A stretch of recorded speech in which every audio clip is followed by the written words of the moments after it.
그 워렌 버핏이 픽한 주식 포트폴리오를 구현해낸 국내 최초의 상품이고요. 네. 그 워렌 버핏의 가치 투자 철학을 좀 제대로 향유할 수 있는, 저희가 막 밤에 다 모여가지고 거의 뭐 싸우듯이 토론을 밥 먹듯이 했던 그런 기억이 남는데, 배당 성향이 높은 종목에 대한 분리과세 혜택은 당연히 주주 입장에서 배당 유인을 늘리는 그런 정책이기 때문에, 이게 현실화된다면 라이즈 코금고처럼 배당 성향이 높은 금융주 중심으로 포트폴리오가 구성된 상품은 정말 직격 수혜가 예상된다라고 말씀드릴 수 있겠습니다. 근데 제가 좀 요즘에 고민하고 있는 부분은, 그러면 정말 배당 성향이 높다고 정말 다 좋은 종목일까?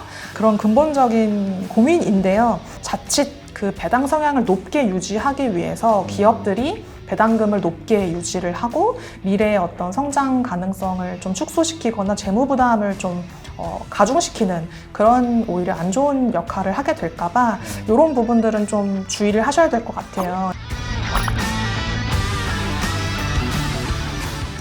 국내 최고의 전문가들과 함께하는 본격 ETF 전문 채널 ETF 아는 형. 저는 진행을 맡게 된 염승환이라고 합니다. 대박 조짐을 보이는 핫한 ETF를 이제 반박자 앞서서 낱낱이 샅샅이 들여다보는 순서, 요즘 핫해형, 본격적으로 한번 시작을 해보도록 하겠습니다. 상반기가 한참 미국의 AI 반도체 등 그 기술주 위주의 한국의 조선, 또 방산, 원자력 등이 그 이끄는 좀 장이었다면, 꼭 언급하시는 공통 분모의 섹터가 바로 금융인 것 같습니다. 바로 오늘은 그 금융과 관련된 핫한 ETF들을 아주 잘 설명해 주실 분을 한번 좀 모셔봤습니다. 바로 그 KB자산운용에서 상품과 마케팅을 총괄하시는 실장님이시죠.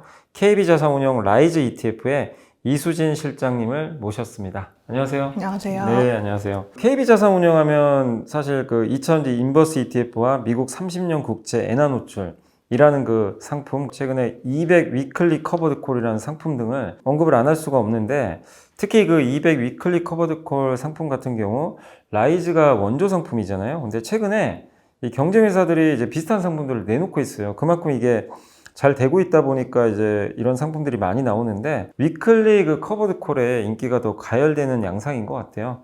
근데 이들 상품에 대한 좀 이제 경쟁이라든가 최근에 또 어떤 분위기인지 한번 근황을 말씀해 주시면 좋을 것 같아요. 이제 200 위클리 커버드 콜이 최근에 각광을 받는 거는 뭐 국내 증시가 활황이 된 그런 좋은 타이밍도 좀 재미있는 부분이지만, 사실 가장 결정적이었던 거는 최근 몇 년 동안 사실 투자자들한테 가장 좀 많이 소구됐던 상품 중에 하나가 미국의 배당 성장주 ETF 이틀인데, 연초에 좀 세제 개편 이슈가 불거지면서 그게 좀 핵심 드라이브 요인으로 작용을 했던 것 같아요. 결과적으로는 국내 주식이나 그 장내 파생 상품 옵션을 활용한 그 위클리 커버드콜 상품이 또 비과세 대상 자산이기 때문에 절세에 관심이 많이 좀 민감하시고, 이제 그런 쪽으로 좀 투자 니즈랑 이런 시장 타이밍이 좀 잘 맞아 떨어지면서 200 위클리가 좀 많이 주목을 받을 수 있었던 상황인 것 같고, KB자산운용이 처음으로 한 상품들이 좀 몇 개가 있습니다. 뭐 머니마켓도 그렇고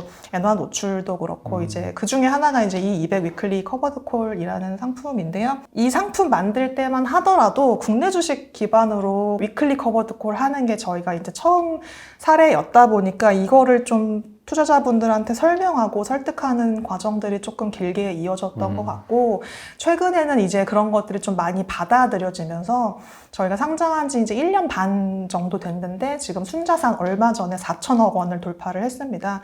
그러니까 그만큼 투자분들이 굉장히 많이 주목을 해주고 계시고, 이 상품 이후에 그 굉장히 다양한 기초자산이나 전략 관련 커버드콜 상품들이 나올 수 있었던 토대가 되었다라고 생각을 해서 사실 저희 입장에서는 앞으로도 국내 주식 기반 커버드콜 상품을 좀 많이 다양한 시도들을 해보려고 하고 있습니다. 이 커버드콜의 이제 원조가 바로 이제 여기 KB자산운용의 200 위클리 커버드 콜인데, 요즘에 정말 저도 이제 느끼는 게 관심들이 되게 많으신 것 같고, 처음엔 되게 좀 어려울 수밖에 없었던 것 같아요. 사실 뭐 용어도 그렇고 생소하고 했는데, 지금은 정말 이제 자리도 많이 잡혔고 또 많은 또 경쟁 제품들이 나왔다는 건 그만큼 또 인정받고 있다는 얘기니까 상당히 좀 좋은 상품을 어쨌든 이제 내놓으신 것 같고요. 라이즈 코리아 금융 고배당 ETF라는 상품을 좀 한번 얘기를 해보도록 하겠습니다. 2024년 12월에 아마 기억하시겠지만 계엄이다, 뭐 국내에 좀 분위기가 너무 안 좋아가지고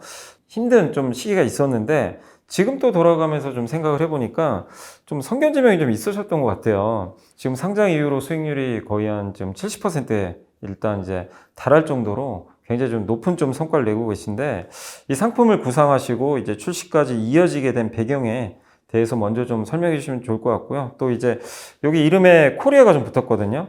이 이름, 원래 ETF에는 코리아를 좀 잘 넣진 않는 것 같은데 이 코리아를 넣게 된 뜻이 있으신 건지 좀 궁금합니다. 처음에 사실 상품을 구상할 때만 하더라도 그냥 금융주 상품을 해야겠다 이렇게 사실 생각하지는 못했고요. 이제 말씀 주셨던 것처럼 국장 그 분위기가 되게 좋지 않은 상황이었기 때문에 그 한국 증시의 디스카운트 요인을 해소해줄 무언가 키 드라이버 요인이 뭘까 이제 그런 고민들을 좀 많이 했었고 당시에 그 일본의 밸류업 프로그램들이 굉장히 성공 가도를 달리고 있을 때이기도 하고 국내 증시도 이제 관련해서 변화의 기로에 서 있었기 때문에 아무래도 주주환원 재고라는 이런 포인트로 집중을 하면 그 앞서서 말씀드렸던 그런 고민들, 국내 증시의 디스카운트 요인을 어떻게 해소할 것이냐 이런 부분들을 조금 해소할 수 있을 걸로 저희가 기대를 했었습니다. 근데 이 부분에 대해서 이제 뭐 해답은 저희 회사에 그 AI 퀀트 운용본부가 있거든요. 이제 거기에서 의견을 주셨던 부분이었는데 일단은 금융 섹터 자체가 뭐 신사업을 막 하는 섹터도 아니고 또 이제 우리나라 정부의 자본시장 육성 정책 의지 이런 것들은 사실 어제 오늘의 일도 아니기 때문에 금융 섹터를 뭔가 포커스를 해서 상품을 만들면 뭔가 퀀트 전략이 좀 잘 워킹할 수 있는 그런 상품이 되지 않을까 이제 그런 이제 의견들이 있었고요. 아무래도 이제 밸류업 요인이 큰 섹터 수혜 상품을 만들자 하다 보니까 좀 금융주 중에서도 고배당 상품을 한번 만들어보자 이렇게까지 좀 의견이 나왔었던 것 같습니다. 그래서 이름을 좀 말씀을 하셨는데 워낙 최근에 해외 투자 상품들이 많이 늘어나다 보니까 뭐 미국, 글로벌, 일본 이렇게 투자 지역명이 들어가는 데 반해서 한국 관련 주식이나 채권에는 코리아나 한국이 들어가지 않아요. 말씀하셨던 것처럼. 그래서 그냥 뭐 바로 채권 이름이 들어간다라거나 아니면 AIN 로봇 이런 식으로 바로 그 투자하는 섹터가 들어가게 되어 있는데 저는 좀 이런 것들이 좀 명확하게 됐으면 좋겠다.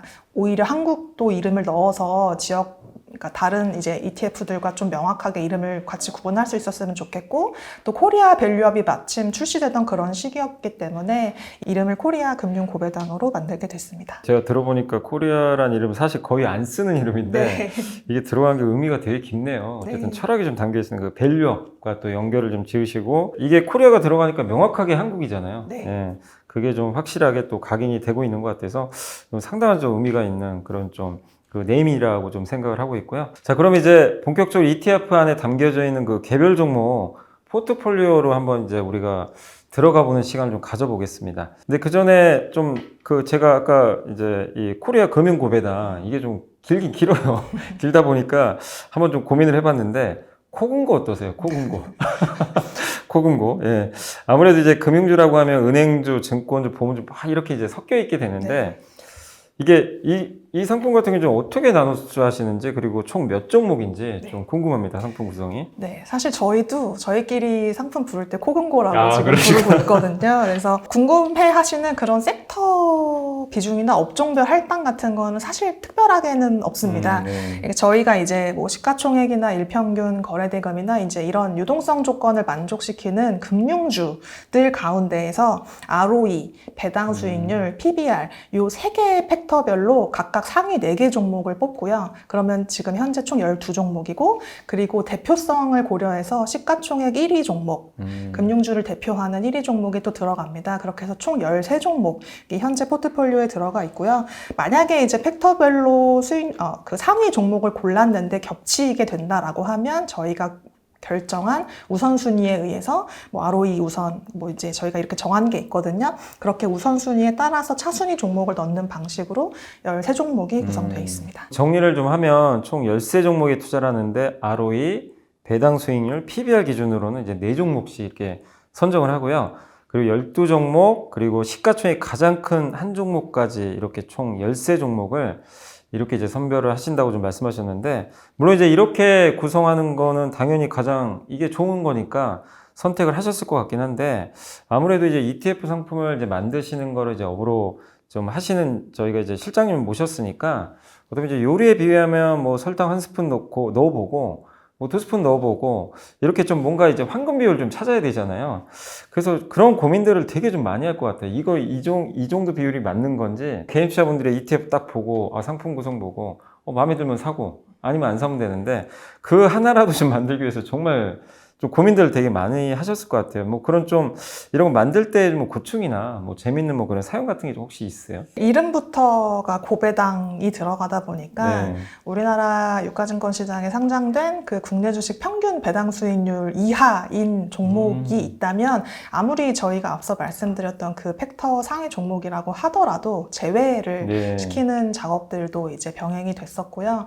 그리고 사실 제가 아까 우선순위가 있다라고 말씀을 드렸는데 과연 뭐 ROE가 중요한 걸까? 배당 수익률이 중요한 걸까? 여러 가지 의견이 분분할 수 있잖아요. 그리고 금융주 중에서도 과연 변동성이 조금 큰 뭐 보험주를 넣느냐 마느냐부터 굉장히 많은 좀 시행착오를 겪고 수십 가지 시나리오 테스트를 해봤던 것 같습니다. 그래서 조금이라도 뭐 배당 수익률을 높이고 성과도 개선시킬 수 있는 방향으로 저희 뭐 상품 담당자, 운용 담당자, 그리고 지수 개발자까지 저희가 사실 이 상품을 개발하는데 충분한 시간이 있지는 못했어요. 그래서 저희가 막 밤에 다 모여가지고 거의 뭐 싸우듯이 토론을 밥 먹듯이 했던 그런 기억이 남는데 결국에 좀 저희가 우선적으로 생각을 했던 건 결국에 좋은 포트폴리오를 구성을 하는 거였고 근데 이게 만약에 저희가 좋은 포트폴리오를 만든답시고 너무 방법론을 어렵게 가버리면 사실 투자자들을 설득하고 좀 명쾌해지는 그런 그렇죠. 부분이 떨어지다 보니까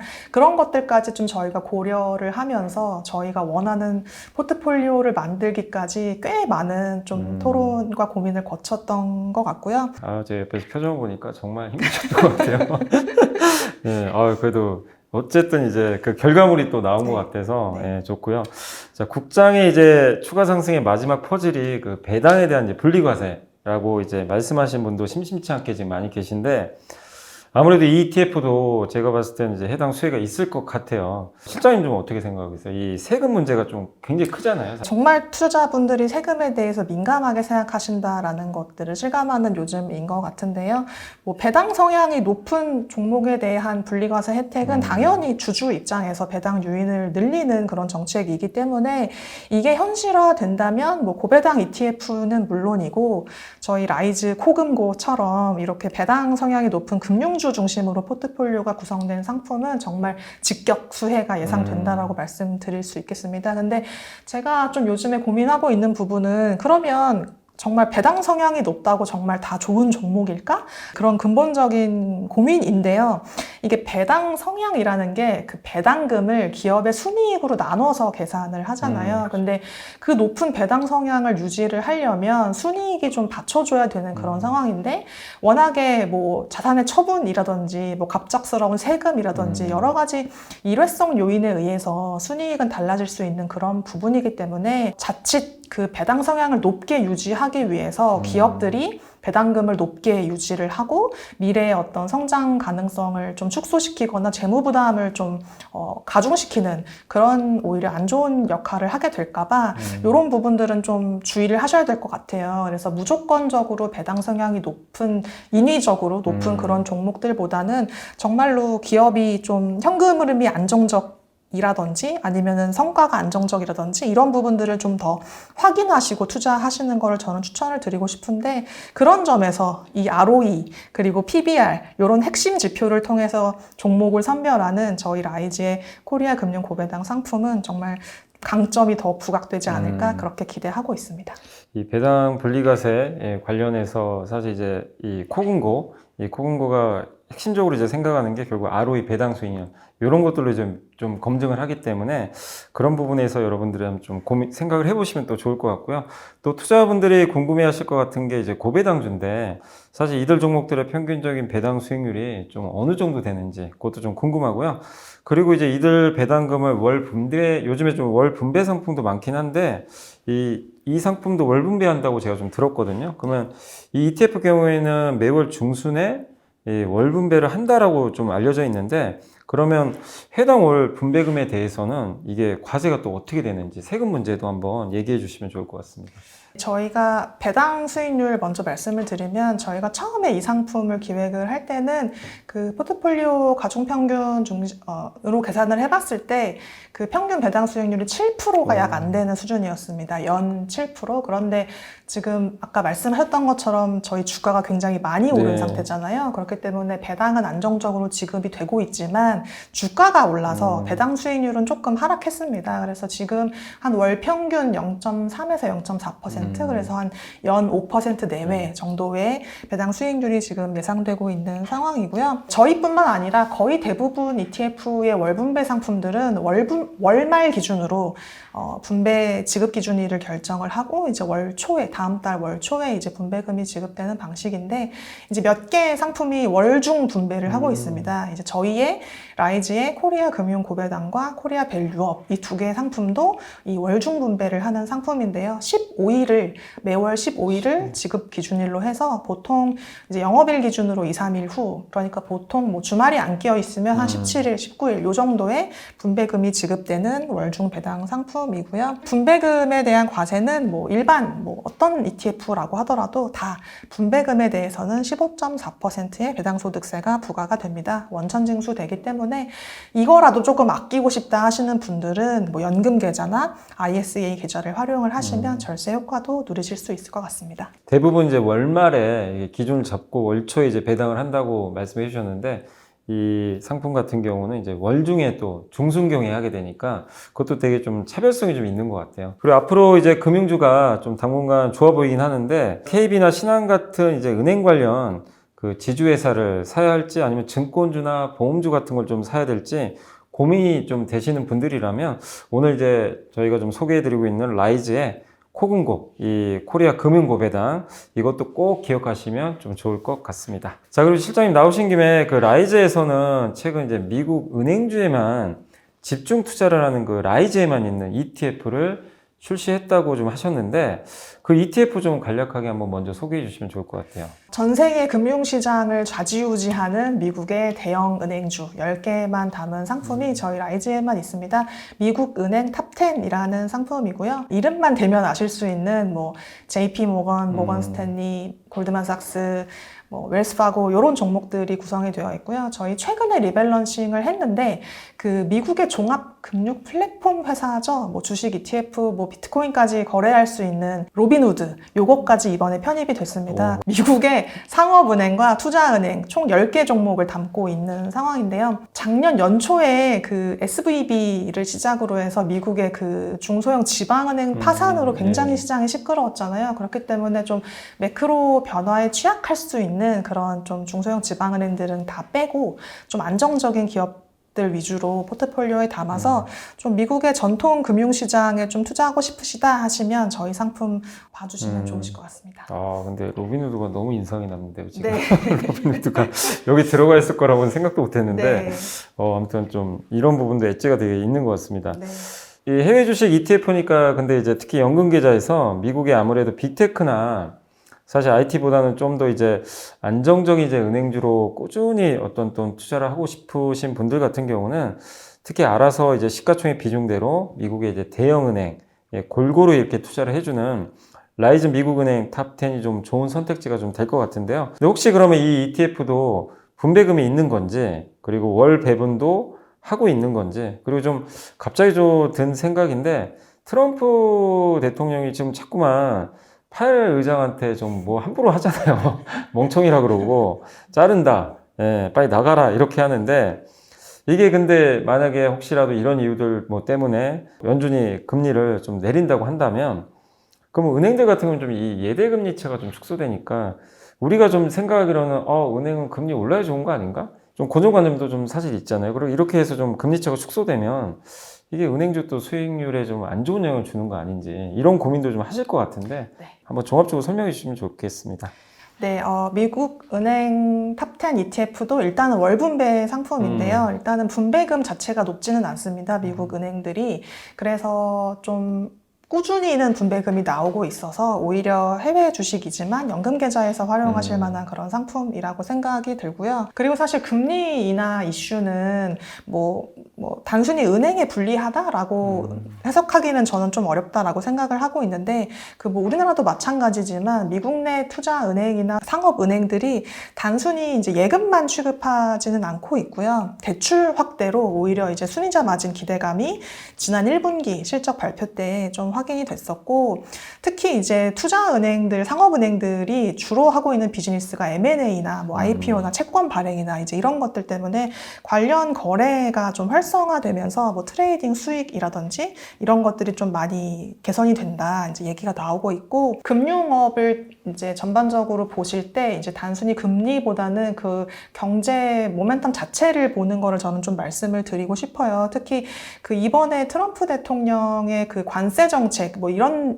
것들이 결국에는 보험성 금리 인하 때문에 생각보다는 시장 충격을 좀 완화시켜 줬다라고 저는 생각을 하고 있거든요. 그래서 그런 부분들을 고려하시다 보면 이자 수익 감소 사이클 자체에 조금 포커스 두시기보다는 좀 안정적으로 경기가 흘러간다. 그때 좀 뭔가 좀 수익원을 내가 기존의 성장주 위주의 포트폴리오에서 조금 다변화하고 싶으시다 하시는 분들이 저희 이 미국 은행 탑10 ETF를 같이 좀 투자를 해주시면 어떨까 그렇게 생각을 하고 있습니다. 결론은 금리가 내려가도 뭐 그렇게 크게 뭐 너무 걱정할 필요는 없다. 네, 우리가 이제 그런 고정관념을 갖고 있지만 사실 그보다는 저도 이제 들어보니까 더 중요한 게 오히려 경기가 더 중요한 것 같아요. 경기만 뭐 나쁘지 않다면 대출도 늘릴 수 있고 M&A 이런 게 활성화될 수 있기 때문에 결국 경기가 더 중요하지 않나 이렇게 좀 생각을 하시면 좀 좋을 것 같습니다. 그 실장님이 좀 개인적으로 좀 가장 좀 체해하시는 라이즈 ETF 있을 거예요. 분명히 있겠죠. 예, 2개만 그 중에 꼭 찍어서 2개만 소개해 주시면 좋겠습니다. 2개만 꼽기는 사실상 그런가요? 너무 어려운.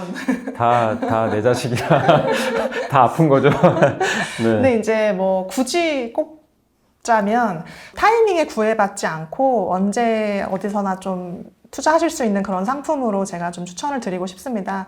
이제 그 중에 하나가 라이즈의 버크셔 포트폴리오 탑10이라는 상품인데요.